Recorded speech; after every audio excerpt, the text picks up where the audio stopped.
Everyone, my name is Susan Damiani, and I am the Director of Gift Planning at St. John's University, also the Director of our wonderful Legacy Society, the McAllen Society. And our hello today is from Greenlawn, New York. And I have with me my wonderful colleague, Kim Oler. Hello, Kim. How are you? I'm great, Susan. How are you? Great. It's great to see you. It's been so long, right? Not that long, but I always like it to be I not too know. long. What have you been up to during this pandemic?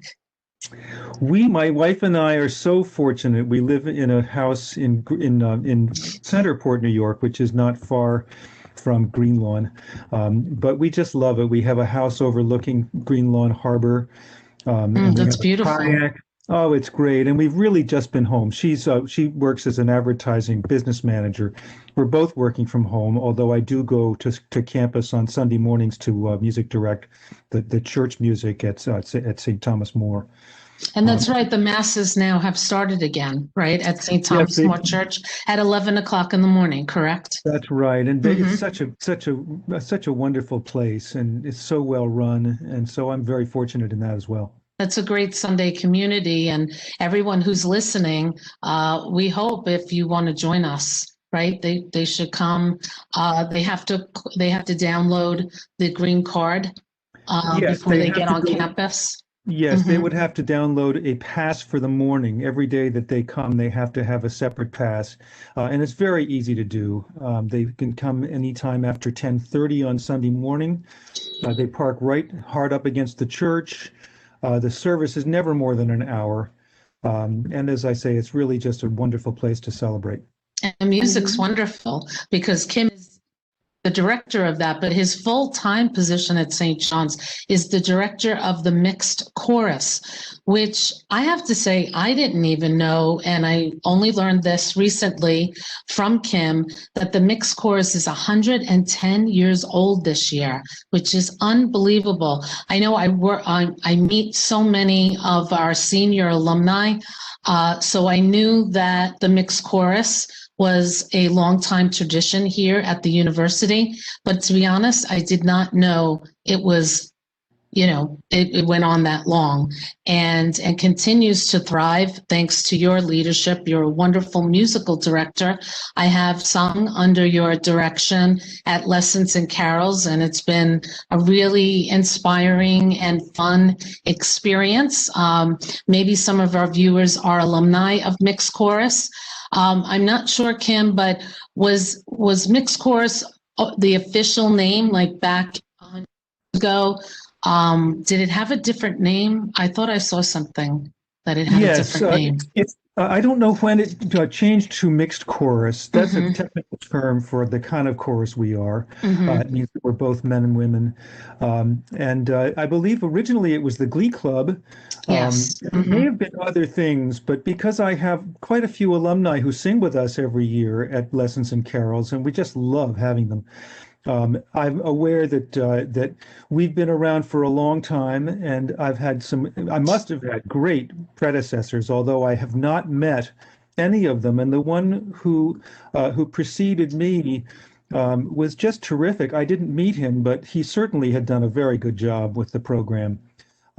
So for 10 years now, we've had Lessons and Carols, but I have been the conductor of Yes. the chorus since 2001. So I've aged a good bit since then. I can't believe it's been 10 years. I remember the very first Lessons and Carols. And again, you started a wonderful tradition at St. John's around Christmas time. I always look forward to it.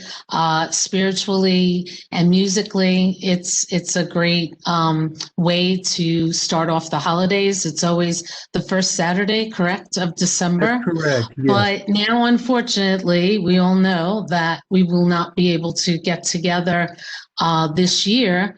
So how are you going to celebrate Lessons and Carols? Well, I had wanted originally to do a virtual recording of our entire ensemble, but that was impossible for technical reasons with COVID. And so what I decided to do instead was to play last year's Lessons and Carols with an updated homily from Father Holiday, which was really just a really good thing to do because he's a terrific preacher. And he acknowledged that this is a very special year in a tragic way, but the university has met this challenge beautifully. The safety factor is just totally fine. I've never felt any concern for myself or the other people there. It's a shame that we don't have a larger congregation Sundays because of the COVID situation, but nonetheless, I'm so glad that we're doing it and very sad that we're not doing lessons and carols. But to answer your question more specifically, last year's lessons and carols, from my point of view, was just really wonderful. We started with over 100 alumni during our first one. There were 125 total, including the chorus who sang that year. And it was a tradition that it seemed that everyone who came just loved. They reconnected with many of their friends from their years in the chorus. And as anyone who has sung in a school or a college chorus, it's the best way to make friends you possibly find. And the friendships are lasting. That's so true. Yeah. I saw it even for myself, after singing in the first lessons and carols, then going back and seeing everyone again. It was, every year, just you can't wait to see everyone. Oh, hi. And, just laughing, especially, if you miss a step and, or you get off key or something like that, everybody giggles and it's just fun. And the other thing is it just brings you back to your school days of when you sang in all the different concerts, and it makes you feel young again, I have to say. It's exhilarating. Yeah, it's really a lot of fun. So again, you make that happen for the students, but also it's such a lovely gift to the alumni. So we encourage everybody, today is actually Thursday, we're recording, but everyone will be seeing this video tomorrow on Friday. So on Saturday is when we're going to be showing lessons and carols, correct? Yes, we're doing it. We're opening it the same night that we always do, which is the first Saturday in Advent. And what time is that? I'm not sure, but they have to sign up on the website to have the content come via a link. Very easy to do, and we know that it's working. So what they should do, I think, is go on the St. John's University website. Well, we'll include that link in the electronic news. So when they click on this video, they'll see below the image that we have on the hello video, they'll see the link, and we'll provide that for everybody to make it easier if they want to sign up and watch it. Because I think it'll get everybody in the Christmas spirit, don't you think? Well, it gets everybody in the Advent, in the way of Advent, which is not yet Christmas, but we do end up with a preview of Christmas music, of course. But there's a lot of beautiful Advent music, and the tradition, as you'll find when you watch this, is explicated by Julie Upton beautifully. She wrote a history of the tradition, which started in England right after World War One. And it was an acknowledgement of the horrible loss that England experienced during the war. And Advent was an appropriate time both to recognize this and also to prepare the English people for the solemnity of Advent and the anticipation of what comes on Christmas Eve. And so it allows me to choose music that has a lot of emotional resonance to underscore that. And so I just loved bringing that tradition to us because it gave us, as I say, a really great opportunity for the kids to experience something that has a deep historical value. And I think it's very apropos for what we're going through now, don't you think? Oh, my Lord. It certainly is. Yes. I mean, the magnitude of the tragedy for us is not nearly as great as it was And I really recommend that everybody be on that broadcast in time to hear Julie's history because she does a beautiful job, as one would imagine, and it leads to the music very well. Well, you piqued my interest. I'm very interested now to see and to listen to what she has to say. So that Mhm. sounds really, really wonderful. Yeah. Before we close, I know the month of December is all about giving. We're showcasing that in our e-news for the month of December. Just what you described is a gift to the students and to the alumni at large. So we thank you. Is there anything you'd like to close with about the theme of giving? Well, I mean, I know just how important what St. John's does for its students is, and having gone to Yale myself, I can tell you that St. John's is a heck of a great university and deserves whatever reputation it has gotten in its world. But mainly, what you guys are doing is making possible this education for kids who really deserve it because they're both sought out and highly prized by those who are interested in going to college. And what you guys provide through the giving of alumni, especially, is just, it's incalculable to their experience. And the experience that I have with the kids through my conducting with and running the choral program is evidence of just how they feel fortunate. And that would not be possible without alumni support. So my deep hope is that a lot of people who could not have come to campus in the past will see this tradition and understand just how much St. John's cares about its spiritual mission and about giving the students something special, and the alumni too, of course. So true. I feel the same way with my team of students. They're so dedicated during this pandemic. I was a little concerned on how we were going to accomplish our work, not meeting some of them, and just bringing a team together virtually. And Sue and I were just saying, the other day that although every year we're blessed with a hardworking team, this team has been amazing. They work so well together. They've been working so hard, so committed, show up when they're supposed to show up. It really is a testament to our students and our student body. We're saying we're really blessed with a wonderful group of students, and I think it's because they do appreciate everything that we do for them and for the donors that support their education.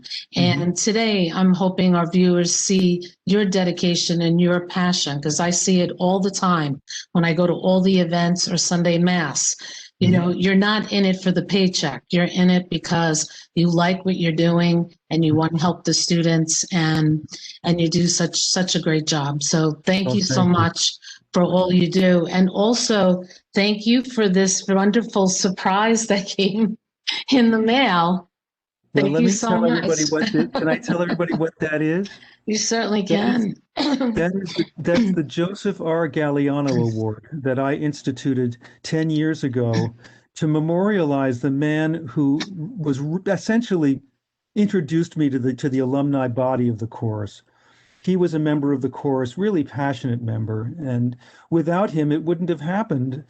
He became a very close friend, and together we put together a tour of Italy with our kids and with alumni as well, alumni friends and students.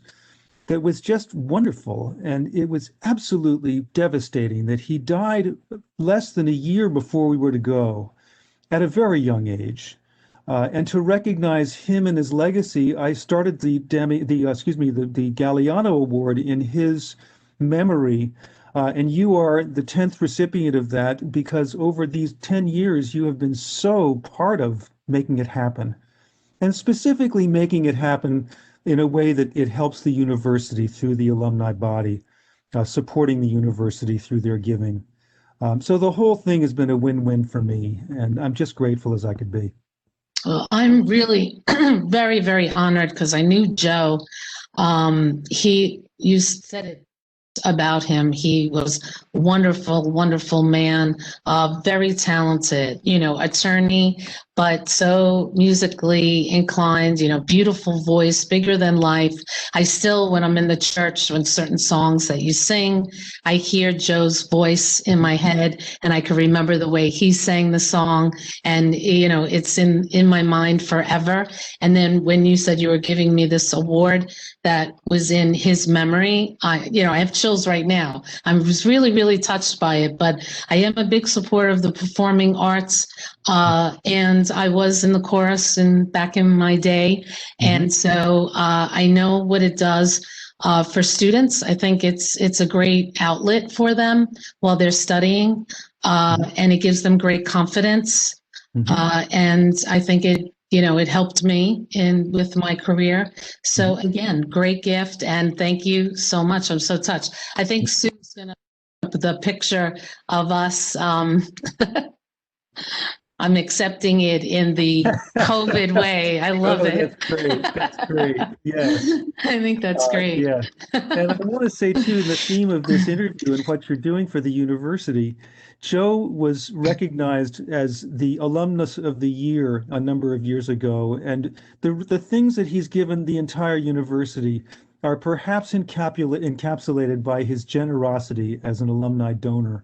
Yes. He won this large award from the Alumni Association, and it was a big honor that only one person gets every year. And Joe being the winner was a clear example of what we're hoping to achieve today, which is to inspire alumni to understand just how important what you all do is to our programs like this. And with gratitude, I want to say again, we're so glad that you're watching this. Thank you, Kim. You couldn't closed it out any better. We appreciate that. And I hope you and Cece and your family have a wonderful holiday. Merry Christmas, a Happy New Year.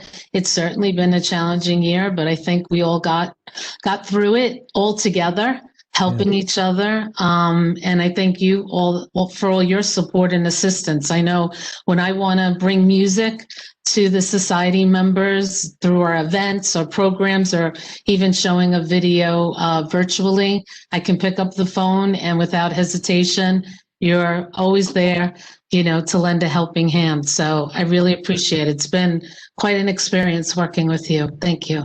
You're welcome. And I want to say the other, Sue, thank you for doing this for us. It's really a privilege to have you doing it. And Sue, you got to come on. Show your face. Sue's always in the background. Sue's been very helpful this whole year. We couldn't have our hours and all our virtuals go so smoothly without her help. So we appreciate her too. My pleasure. She's a good addition to the team. And let's just remind everybody that Lessons and Carols is going to be available on the website through the link all the way through the 24th of December, so they can watch it on their own schedules. Oh, okay. So not just on Saturday, No. all through. Okay, that's wonderful. That's great to know. And we'll have the link in our electronic news, like I mentioned, so it'll be easy. And again, if you haven't made a donation to St. John's, consider making a donation to the mixed chorus, because as you can see, it's a long time tradition at St. John's, and we certainly want to see it continue to flourish in years to come. Yeah. So thank you all very much. All Alumni right. Thank and you. Sue's as well. Appreciate it. Thank you. Thanks, Bye-bye. Kim. You Bye-bye. bet.